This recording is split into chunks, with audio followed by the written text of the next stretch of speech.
bending these needles down, that's where they can ride in the tube better. You have a downward pressure from the rubber bands. So you want to take these needles and tweak them just a little bit along with the needle bar itself, if you remember. Do not forget to take your eye loop, check your needles.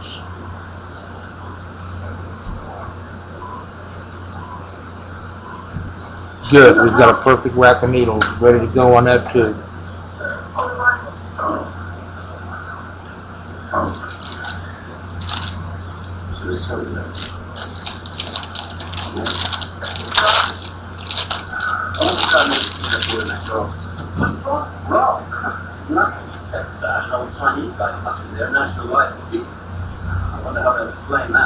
If you load them sideways on a flat bar, you have less tendency of barbing the corners. Lay them like so when you go in, then turn them.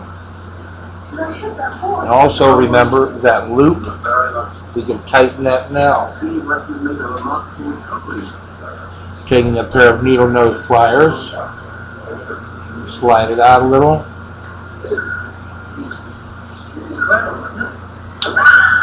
Squeeze it down just a little bit, not a lot, won't take a lot, just a little bit.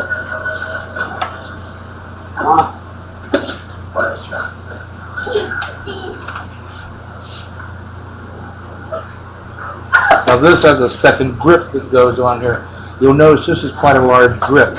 Most of your grips are real small like that, or they'll look like this, or like this. This is a Lexan autoclavable grip. How am I looking over there for my hand? Spectacular. Outstanding. I was asking Romney, I was looking over there for getting the hands in view. Now what I'm going to do is put this grip after you've got the needle already loaded. And the reason for that is so you can see that tube. Slide this grip up into place. Turn it just a little. Take your Allen.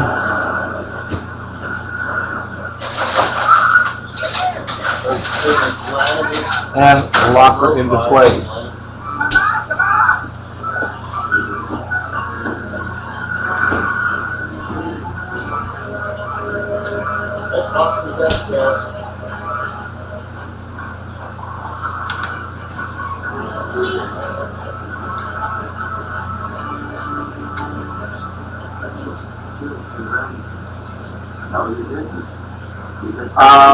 Alyssa says, when does the actual tattoo happen? She's hungry.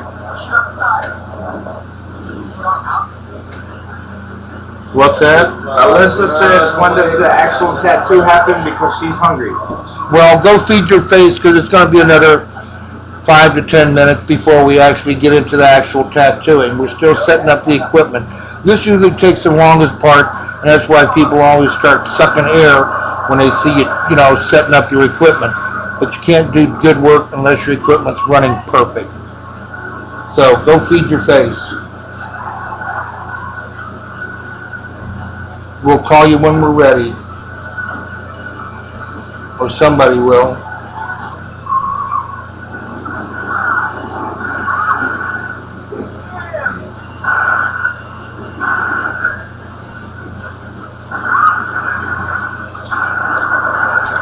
Was that a good enough answer?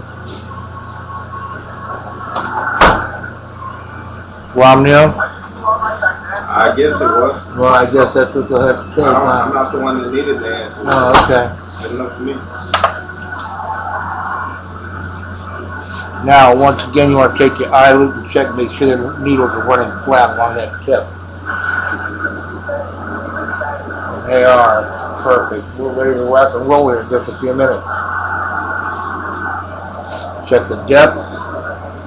Also, the needle gap on this here is approximately the thickness or width of a dime. Needles are standing out right at about a 1/16 of an inch. I'm running a shallow needle because it's his shoulder piece, and I'm going to be doing some nice pepper shading in that, so I'm not really running real deep. I'm not blasting the color in heavy. Oh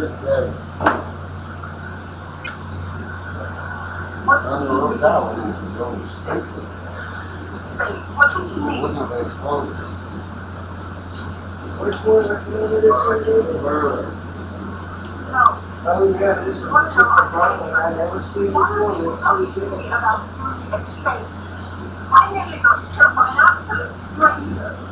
Alright, we're going to fire this one up. You'll tell the difference in the shader and that outliner. The shader runs at a slower rate because the point gap is wider. It slows down the speed.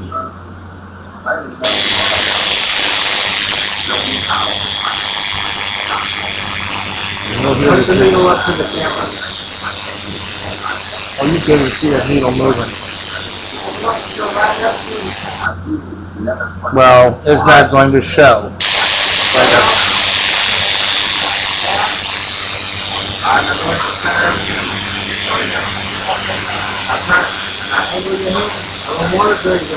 can see how wide it is.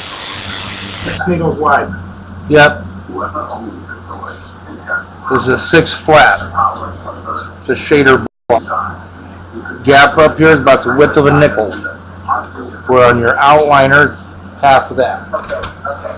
Okay, we're going to be getting Mike here. Somebody just pulled up. We're going to be getting my buddy here in the chair in just a minute.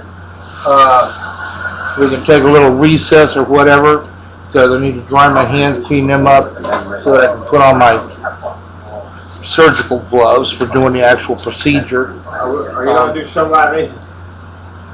No, I'm not doing any show libation. No.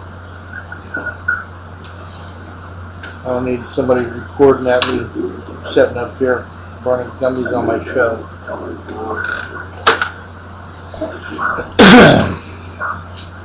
But go ahead and yakety schmack to him there, Mike. The mic's over there where you're at. I'm not gonna yell, and they can talk to me and text. I've been texting with them since I've been sitting there. Okay. No, I don't want that. Thanks very much. But yeah, I'm gonna peel these off. We'll be starting on you here in just a few minutes. But you can't rush tattoo work.